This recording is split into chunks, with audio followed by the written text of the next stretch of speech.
Bro கொஞ்சம் corrections இருக்குது, நான் இதை மெசேஜில் பண்ணால் செட் ஆகாது, ஃபோனில் பேசினாலும் செட் ஆகாது, நான் உங்கள் இடத்துக்கு வரவா அப்படின்னு கேட்டாங்க.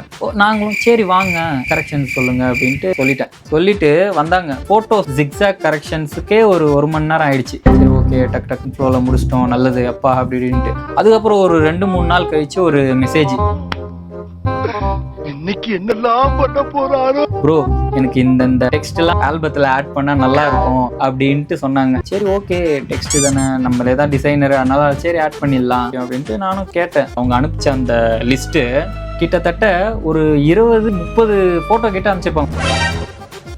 கூகுளில் ஸ்க்ரீன்ஷாட் எடுத்து ஃபோட்டோ அனுப்பிச்சிருக்காங்க. இந்த ஃபோட்டோவில் இருக்கிற டெக்ஸ்ட்லாம் எனக்கு வேணும் ப்ரோ அப்படின்ட்டு எல்லா டெக்ஸ்ட்டும் ஆட் பண்ணியாச்சு. திருப்பி ஒரு 2 நாள் கழிச்சு ஒரு டெக்ஸ்ட்டு, ப்ரோ இன்னொரு 4 டெக்ஸ்ட்டு அதையும் ஆட் பண்ணுறேங்க.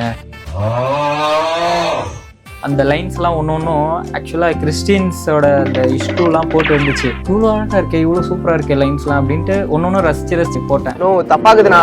ரொம்பவே ஒரு சூப்பரான எக்ஸ்பீரியன்ஸாக இருந்துச்சு. ஃபோட்டோகிராஃபர்ஸ் உங்களுக்கு ஒரு போனஸ் டிப்ஸ் ஒன்று இருந்திருக்கும். கிறிஸ்டின் ரிலேட்டட் ஃபங்க்ஷனுக்கு ஷூட்டுக்கு போகிறீங்கன்னா இந்த மாதிரி கிறிஸ்டின் கோட்ஸ்லாம் கூகுளில் காப்பி பண்ணி பாருங்கள். கிளைண்ட் ரொம்பவே ஹாப்பியாவாங்க. எல்லாரும் ஜோரா கை தட்டுங்க. அதெல்லாம் தட்ட முடியாது. ரைட் விடு.